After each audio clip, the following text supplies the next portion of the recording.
So what's up mga homies? So nandito na naman tayo sa Notorious Motorsports. Another project na naman. So bago ang lahat, ipapakilala po natin si Sir. Sir, anong name po nila, Sir? King. Sir King? Yeah. Oo. Kung natatandaan ko, parang pangalawang kotse mo na yata Yes, pinagawa. pangalawa na. Ano yung una natin ginawa na kotse mo? Ang unang pinagawa ko is yung Revo ko na diesel. Revo niya na diesel. Kailan pa yun, Sir? Siguro mga 5 years ago na yun. 5 years ago. Tapos ngayon, bumalik ka naman, may bago na naman tayong project ngayon. Yung Brio na bago, no? So, anong pinagawa mo, Sir, dito sa kotse? So, tatlo yung pinagawa ko, exhaust, Headers. and Intake. Okay. Saan pa kayo galing, Sir? All the way from BF Las Piñas. BF Las Piñas. So, tiga dito lang, halos kapit-bahay lang natin. So, ano ba yung expect mo maging tunog, Sir? Siyempre, definitely, hindi ko na-expect talagang automatic ang boss. Maganda talaga ang lalabas. Maganda. So, ano ba, maingay o medyo tahimik? Light lang, boss. Medyo para hindi naman nakakabulaw sa kapit-bahay. Medyo busy lang. Okay. Medyo. So, ito na yung project natin, itong Brio na bagong-bago. So, ngayon, pakinggan na natin kung ano magiging tunog niya.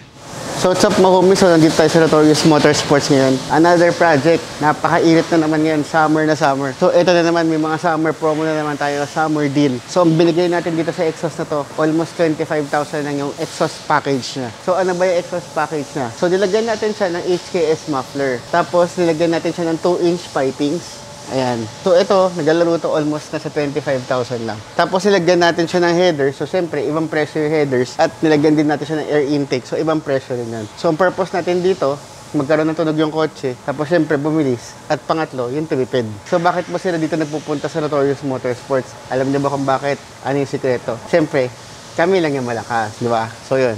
So, nandito tayo sa Notorious Motorsports ngayon. Ito yung finished project na ginawa natin. Headers, intake, at exhaust. Ngayon, pakinggan na natin kung ano magiging tunog. So, ito na yung ginawa natin na air intake para dito. So, kung papansin nyo, ginambitan natin ng aero filter. Tapos, ilagyan natin siya ng Weapon R design na headers namin. So, ngayon, pakinggan na natin itong project na ginawa natin.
Okay.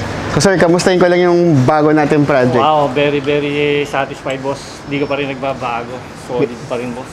Maangas pa rin yung tunog natin, tsaka yung takbo, may takbo pa rin. Saludo pa rin ako sa'yo. Okay, thank you sir.